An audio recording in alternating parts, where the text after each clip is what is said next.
The IT band is a fibrous piece of tissue on the outside of our leg that connects into our knee and all the way up into our hip.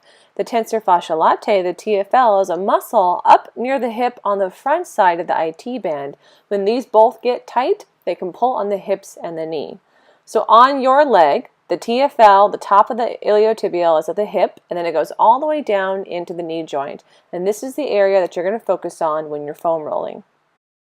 You're going to start with the TFL at the top.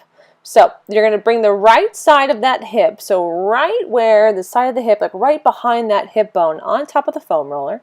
You're going to bring that top left leg over to kind of help support, or what we call kickstand support. And you're going to keep your hips as perpendicular to the foam roller as you can. Now this is a tiny area, so little rolls back and forth might be good to look for tension. We're looking for discomfort. You're looking to roll and release that discomfort in the TFL and the upper IT band.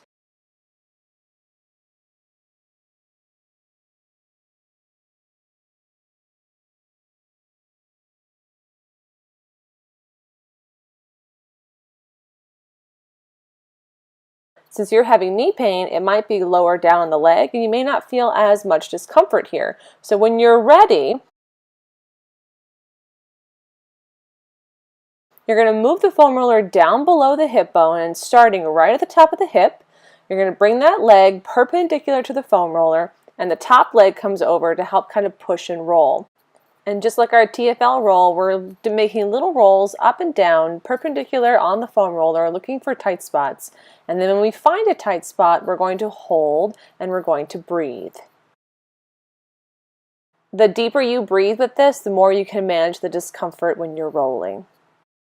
Now, if your arms get tired holding yourself up, or the IT band is just so tight and it's so uncomfortable you can't stand it, you can come down and modify this roll to where your spine and your hips are on the mat and the legs are stacked on top of the foam roller.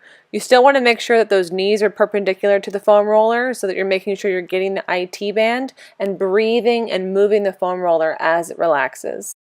For our foam roller hamstring calf stretch, we're looking to release tension in the back of the hamstrings and also the fascia on the calf. So you're going to start sitting up nice and tall, bringing those legs on top of the foam roller so the calves are resting there. Our knees might be bent, which is okay, and we're going to take that left leg and cross it over the right. You're going to curl those toes back towards the shin or up towards the ceiling, and you're going to bend forward just slightly, reaching for those toes. Keeping the legs as straight as possible and remembering to breathe here. We're looking for the stretch on the back side of the leg, but also a little bit on the calf as well. Now you might have to move the foam roller either up or down the calf, depending on where you're feeling the tightness and where we're feeling the stretch, but you want to do the entire calf. So the foam roller starts at the back of the knee, works down towards the ankle, or vice versa, whatever works best for you. Now, you can also kind of press down with that top leg, maybe even roll side to side to really kind of press into the calf and release the tension there as well. Quad roll with a kickstand, you're going to bring the foam roller down onto the side, and for this one, your left side. You're going to bring it out to the left side of the left knee. You're going to come on all fours and bring the top of the left leg down on top of the foam roller. We're going to bend the right knee and bring it out to the side, which is what we call a kickstand or support.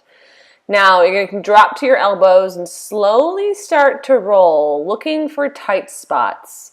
Ideally, you want to start at the top of the hip and work your way down, doing little half-inch rolls, holding on tight spots, and then from that half-inch mark, moving maybe a little bit lower towards the knee, slowly working your way down, breathing and holding on each side.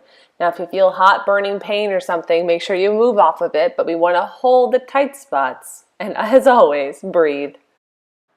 A few rules. You want to avoid rolling over any joint, and specifically with this, the knee joint. Stop rolling if you feel shooting hot pain. That might mean that you're on top of a nerve.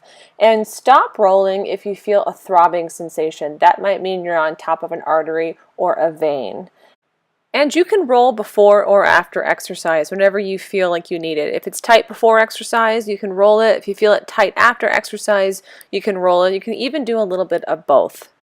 Just make sure that you limit rolling of one spot to 3 minutes. So if you find a tight spot and you're holding it, make sure you only hold it there for 3 minutes. You can move on, roll, find other tight spots, and then come back to that spot if you want and do another 3 minutes. And don't hesitate to text, call, or email me if you have more questions about it. I'm happy to help.